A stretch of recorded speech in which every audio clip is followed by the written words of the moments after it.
Ndugu zangu, nimesikiliza taarifa iliyosomwa na mkurugenzi. Hospitali hii ni kongwe na yenye historia ndefu, na ndiyo hospitali ya juu hapa nchini yenye jukumu la kutoa huduma za ubingwa bobezi. Pamoja na ukongwe huo, natoa pongezi zangu za dhati kwa kiwango cha huduma zinazotolewa hapa ambazo ni ngazi ya kimataifa, na pia kwa maono makubwa kuhusu mpango wa kuiboresha hospitali hii na kuifanya kuwa ni hospitali ya kisasa na yenye kuendana na teknolojia zilizopo duniani kwa sasa. Ninawapongeza sana mkurugenzi, bodi pamoja na timu nzima ya hospitali hii. Lakini nichukue fursa hii kumpongeza kwa dhati Rais wetu Daktari Samia Suluhu Hassan. Tumpigie makofi mengi kabisa kwa kuridhia, kwa kushirikiana na wadau katika sekta ya afya, na sasa tunakwenda kuifanyia maboresho makubwa hospitali hii ambayo yatagharimu zaidi ya trilioni 1.3. Tumpigie makofi mengi sana Rais Samia kwa maono haya. Kutokana na ukongwe huo, ninaelekeza sasa itumike kama mfano kwa hospitali zote nchini na kusaidia kujenga uwezo katika hospitali zingine ili wananchi wengi waweze kunufaika. Ndugu washiriki, kwa kuzingatia azma ya serikali ya kuboresha huduma za kibingwa na ubingwa bobezi, mwaka 2024-2025 wizara ilitenga kiasi cha shilingi bilioni 8 kwa ajili ya taasisi za Muhimbili, Jakaya Kikwete, taasisi ya saratani ya Ocean Road na Benjamin Mkapa, kwa ajili ya kuwezesha utoaji wa huduma za kibobezi kwa wagonjwa, hasa wale wasio na uwezo wa kugharamia huduma za kibobezi. Kutokana na faida kubwa iliyopatikana kwa mwaka 2024-2025, ambapo jumla ya wagonjwa 677 walinufaika kwa huduma za kibobezi kama kupandikizwa uloto kwa watoto wenye sikose, kupandikiza figo, upasuaji wa moyo, upandikizaji wa vifaa vya usikivu kwa watoto, matibabu ya saratani, upandikizaji wa nyonga. Mheshimiwa Daktari Samia Suluhu Hassan ametenga tena fedha kiasi cha shilingi bilioni 6.7 katika mwaka 2025-2026. Lengo kuu ni kwenda kuwahudumia wagonjwa takribani 760 ambao hawana uwezo wa kugharamia. Lengo la Mheshimiwa Rais ni kuhakikisha kila mwananchi mwenye kutakiwa kupatiwa matibabu ya kibobezi anapata huduma hizo pasipo na kikwazo cha fedha, kwani maelekezo yake alikusha yatoa ni kuhakikisha wagonjwa wasio na uwezo wanapatiwa huduma bila kikwazo cha fedha. Niwahakikishie kuwa wizara itaendelea kutenga fedha ili kuwahudumia wale ambao watatakiwa kufanyiwa matibabu ambao hawana uwezo. Aidha, mkakati huu una lengo la kuimarisha huduma za kibobezi na hivyo kupunguza hadha ya wananchi kupewa rufaa za kwenda kutibiwa nje ya nchi na kuwavutia wageni kutoka nje kufuata huduma hizi kama utalii wa tiba. Ndugu zangu, taarifa yenu imeonyesha namna serikali inavyowajali wananchi, hasa wale wasio na uwezo, pasipo kuwatenga na kuwanyima huduma. Taarifa inaonyesha kwa kipindi cha miaka 4 iliyopita msamaha wenye thamani ya bilioni 78.46 ulitolewa kwa wananchi ambao hawakuwa na uwezo wa kugharamia gharama, ambapo Muhimbili, Upanga ilitoa msamaha wa shilingi bilioni 62.78 na Muhimbili Mloganzila ilitoa msamaha wa shilingi bilioni 15.68. Maelekezo yangu ni kwamba hakuna mwananchi ambaye atashindwa kupatiwa matibabu kwa kukosa fedha. Wastani kwa mwaka kwa hospitali ya taifa Muhimbili pekee hutoa msamaha usiopungua bilioni 19.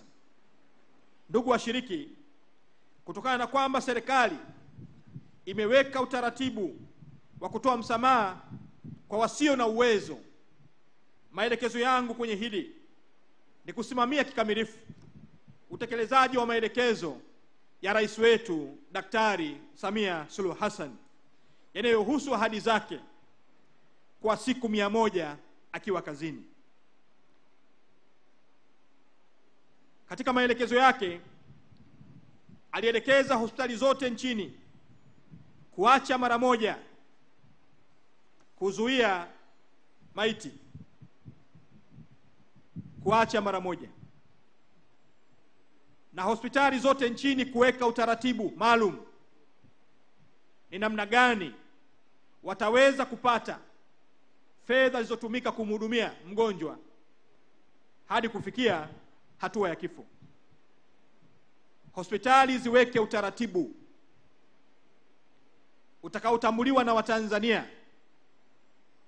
Lakini kuanzia sasa, maelekezo yangu kwa hospitali zote nchini, kuanzia hospitali hii ya taifa, hospitali za kanda, hospitali za mikoa, rufaa, hospitali kule chini zinazosimamiwa na halmashauri zetu, hospitali za wilaya, hospitali za halmashauri, kwenye vituo vya afya kote nchini, maelekezo ya Mheshimiwa Rais Daktari Samia Suluhu Hassan kuacha mara moja kuzuia mili, kuzuia maiti katika maeneo yao. Sitegemei baada ya leo kusikia popote nchini watu wameshindwa kwenda kuzika kwa sababu tumezuia maiti. Wekeni utaratibu ni namna gani mtaweza kurejesha fedha iliyotumika kumhudumia mgonjwa. Lakini katika eneo hili ziko taarifa nilizozisikia, ziko hospitali ambapo wagonjwa wanakaa muda mrefu bila kuhudumiwa. Wengine wanasubiri upasuaji, wanasubiri huduma za upasuaji kwa muda mrefu. Mgonjwa anakaa miezi 12, anatumia mpaka milioni 5 mpaka milioni 10 kusubiri upasuaji, hali inayompelekea kifo. Na ndugu wanakasirika sasa, wanasema hatuwezi kulipa. Ninawaomba tujirekebishe katika maeneo yote ambayo kesi za namna hii nimezisikia. Ninawaomba tubadilike. Pale ambapo kumekuwa na changamoto za namna hii, na maeneo mengine nimearifiwa kwamba wakati mwingine inakuwa vigumu kuwapata madaktari bingwa, kunakuwa na intern, wale madaktari wa mafunzo kwa vitendo, ambao baadhi yao si waaminifu, wamekuwa wakiomba rushwa kwa wagonjwa. Wamekuwa wakiomba rushwa kwa wagonjwa, baadhi yao wasio waaminifu. Vitendo hivi na rushwa hizi wanaziomba ili wapangiwe tarehe ya karibu ya upasuaji au kupatiwa huduma. Vitendo hivi kuanzia leo sitaki kuvisikia. Sitaki kuvisikia. Pale ambapo tumewaweka madaktari kwa vitendo, tuwasimamie. Tuwasimamie kuona mienendo yao pamoja na kazi nzuri wanayoifanya baadhi yao.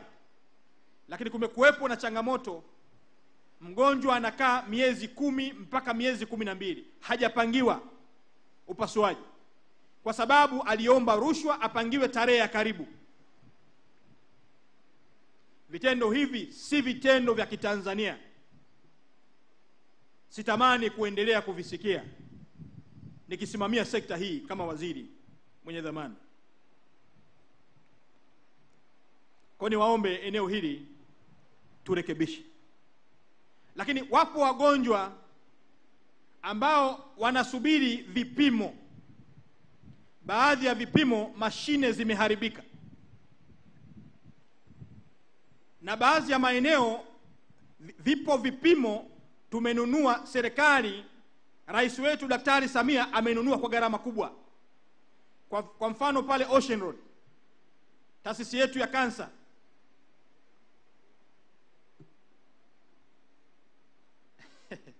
ninafahamu utendaji wako ni mzuri, lakini kuna mashine pale inaitwa PTE. Inaitwa PTE, sio? PET scan. Hivyo nitajua tu. Na pengine na mimi nitakuwa daktari hivi karibuni. Mashine hii hamjaanza kuitumia. Ninakuelekeza muanze kuitumia mara moja. Muanze kuitumia. Mnasubiri uzinduzi. Wagonjwa wanasubiri uzinduzi wa mashine. Ninafahamu uwezo wako ni mkubwa na sina hofu wala shaka hata kidogo. Lakini nataka mashine hii ianze kufanya kazi kwa hudumia wagonjwa. Msisubiri uzinduzi. Nadhani tumeelewana vizuri. Kwa sababu wagonjwa wanakaa muda mrefu bila kupata huduma, na bahati mbaya amuwaambii ukweli kwamba kuna mashine hapa imeharibika. Mnawaingiza kwenye mchakato mmoja wakisubiri mchakato wa pili kwa sababu mashine haijaanza kutumika. Kwa hiyo maelekezo yangu, mashine hii ianze kufanya kazi. Msisubiri waziri kuja.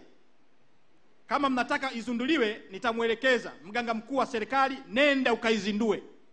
Sio lazima waziri aje. Na tumeelewana vizuri. Lakini pia pale Moi kuna mashine 3 zimeharibika. Huu ni mwezi wa pili. Wagonjwa hawapati huduma kwa sababu mashine zimeharibika. Balozi, tuna mashine 3 pale Balozi zimeharibika. Huu ni mwezi wa pili. Wagonjwa hawapati huduma. Mna makusanyo, viongozi mnashindwa kuidhinisha fedha ili mashine hizo ziende zikarekebishwe. Mnasubiri wizara ndio iwapatie fedha, na nyinyi fedha mnakusanya kule. Ninawaomba mbadilike. Mashine 3, kuna moja sio inaitwa Angel nini? Angel suit.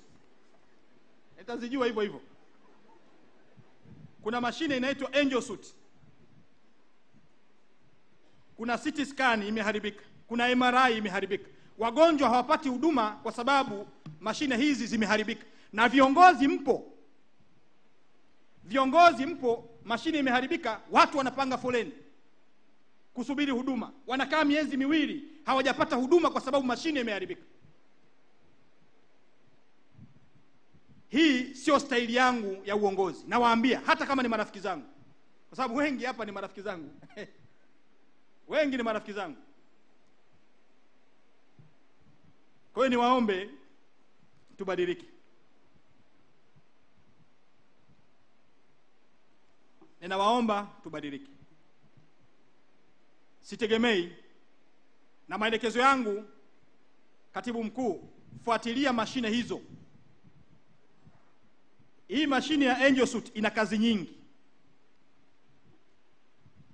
nyingi. Ninyi madaktari mnajua. Mimi sitaki kusema mwanasheria hapa nikakosea. Lakini wagonjwa wanakosa hizo procedure kwa sababu mashine mbovu. Miezi miwili mkurugenzi pengine alikuwa hana taarifa. Inawezekana mkurugenzi hakuwa na taarifa, ameambiwa hivi karibuni, wiki moja, wiki mbili. Lakini mimi najua miezi miwili mashine imeharibika.